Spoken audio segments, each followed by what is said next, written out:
Assalamualaikum warahmatullahi wabarakatuh. Perkenalkan, nama saya Serina Hayudin, NIM 2204030064. Di sini saya akan menjelaskan materi manajemen pemasaran dari pertemuan pertama sampai terakhir. Yang pertama, pengertian manajemen pemasaran.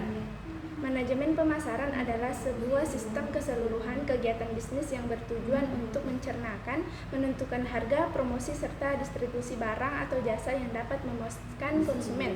Yang kedua, tugas pokok manajemen pemasaran atau marketing manajemen ialah memasarkan produk perusahaan sehingga tercapai tingkat keuntungan jangka panjang perusahaan untuk menjamin kelangsungan hidup serta pembangunan perusahaan. Yang ketiga itu efektivitas dan efisiensi pemasaran. Efektivitas pemasaran adalah ukuran seberapa efektif strategi pemasaran Anda mencapai dua tujuan utamanya, meningkatkan pendapatan perusahaan dan menurunkan biaya akuisisi pelanggan. Sedangkan efisiensi pemasaran adalah tentang menemukan cara untuk mengurangi biaya pemasaran baik dari segi waktu dan sumber daya. Semakin efisien pemasaran Anda, semakin cepat dan murah Anda dapat mencapai efektivitas maksimal. Yang keempat itu faktor yang meningkatkan kinerja karyawan, yaitu sebagai berikut. Yang pertama, sarana pemasaran tempat kerja, lingkungan kerja, job desk pekerjaan, tanggung jawab, visi dan misi perusahaan, budaya organisasi, sistem komunikasi, kinerja pimpinan, skill upgrade, bonus dan insentif. Yang kelima itu tingkat manajer, ada 3, yaitu manajemen puncak atau top manajemen, tingkatan yang pertama dan menduduki level paling atas. Yang kedua, manajemen menengah, level ini berada di bawah top manajemen dan di atas manajemen lini pertama. Yang terakhir itu manajemen lini pertama. Tingkat ini memiliki kekuasaan yang paling rendah jika dibandingkan dengan manajemen lainnya. Yang keenam itu keterampilan manajerial. Yang pertama, kemampuan membuat keputusan. Sebagai pemimpin, kita harus menentukan keputusan dengan benar dalam kondisi seperti apapun. Yang kedua, keterampilan dalam conceptual skill. Seorang manajer dituntut untuk bisa membuat konsep dari perencanaan setiap proyek yang akan dikerjakan. Yang ketiga, kemampuan dalam melakukan komunikasi. Seorang manajer harus bisa menempatkan dan menyesuaikan diri dengan siapa kamu berbicara. Yang keempat, keterampilan teknik skill. Manajer perlu memahami teknologi yang harus mengalami perubahan dan perkembangan untuk menghasilkan ide-ide cemerlang supaya perusahaan dapat berkembang. Seorang manajer diharuskan memiliki soft skill seperti kemampuan dalam mengatur waktu dan juga kemampuan untuk berkolaborasi dengan anggota tim. Yang ketujuh itu konsep pemasaran. Konsep pemasaran adalah kegiatan yang dilakukan oleh suatu perusahaan atau institusi dalam mempercepat perpindahan barang maupun jasa dari produsen atau distributor hingga ke tangan konsumen. Ada 8 tahap sejarah perkembangan pemasaran menurut Philip Kotler, yaitu yang pertama tahap ekonomi swadaya atau sendiri. Yang kedua tahap ekonomi family. Yang ketiga tahap barter sederhana. Yang keempat tahap pasar lokal. Yang kelima tahap ekonomi ulang. Yang keenam tahap kapitalisme muda. Yang ketujuh tahap produksi massa, dan yang kedelapan itu tahap ekonomi makmur. Adapun fungsi pemasaran, yang pertama peningkatan penjualan. Semakin banyak aktivitas pemasaran yang dilakukan, semakin besar peluang produk atau jasa terjual. Yang kedua itu pengenalan produk. Dengan adanya aktivitas pemasaran, maka produk akan lebih mudah dikenal oleh konsumen. Yang ketiga itu riset. Dengan melakukan riset, perusahaan dapat mengetahui secara detail target konsumen, sebaran konsumen, dan produk yang dibutuhkan oleh konsumen. Yang keempat, kepuasan konsumen. Perusahaan harus memperhatikan kebutuhan dan keinginan konsumen agar produk yang dihasilkan dapat memenuhi kebutuhan pasar.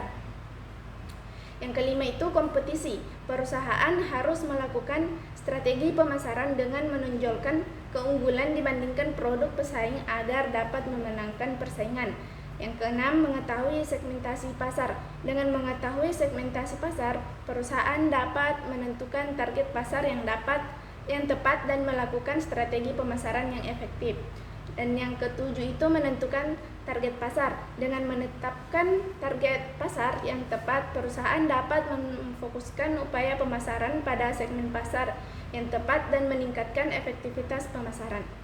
Proses pemasaran yang bagian A itu riset pasar. Perusahaan melakukan riset pasar untuk mengetahui kebutuhan dan keinginan konsumen, sebaran konsumen, dan produk yang dibutuhkan oleh konsumen. Bagian B-nya itu penyusunan strategi pemasaran. Setelah mengetahui hasil riset pasar, perusahaan menyusun strategi pemasaran yang tepat untuk memasarkan produknya.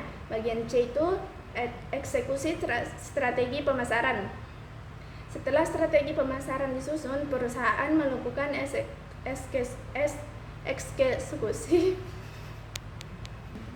eksekusi strategi pemasaran dengan melakukan aktivitas pemasaran seperti promosi, penjualan, dan distribusi produk. Bagian D, monitoring dan kontrol. Tahap ini merupakan tahap yang memastikan bahwa strategi pemasaran yang telah disusun dapat dilaksanakan dengan baik. Yang terakhir itu evaluasi. Perusahaan melakukan evaluasi untuk mengevaluasi keberhasilan strategi pemasaran yang telah dilakukan. Prinsip-prinsip pemasaran. A. Prinsip pemasaran yang paling tradisional adalah 4P, yaitu produk, price, place, dan promotion. Namun dalam perkembangan terkini ada 3 komponen P yang ditambah, yaitu people, proses, dan facilities evidence. Bagian B itu menciptakan nilai. Produk atau jasa yang dihasilkan harus memiliki nilai yang diinginkan oleh konsumen.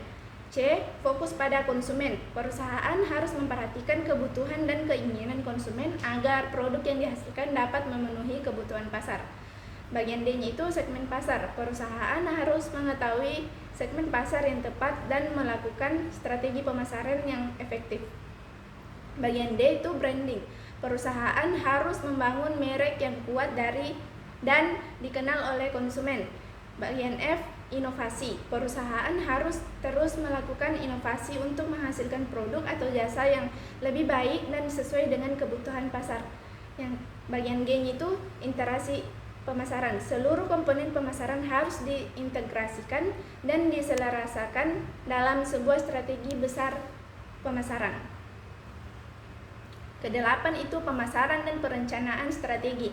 Perencanaan strategi merupakan aktivitas manajemen bisnis yang bertujuan untuk memastikan perusahaan serta seluruh stakeholder yang terlibat di dalamnya bekerja sama untuk mencapai tujuan bisnis yang sama.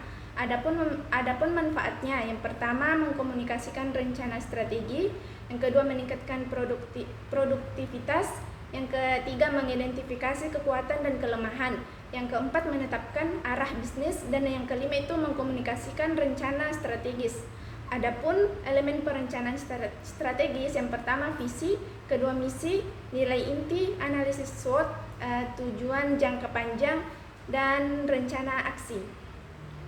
Proses perencanaan strategis ada tentukan goals, kembangkan asumsi, mencapai beragam cara untuk mencapai target, pilih action plan, kembangkan rencana pendukung, dan implementasi perencanaan strategis. Itulah tadi pemaparan materi dari saya, kurang dan lebihnya mohon dimaafkan. Wassalamualaikum warahmatullahi wabarakatuh.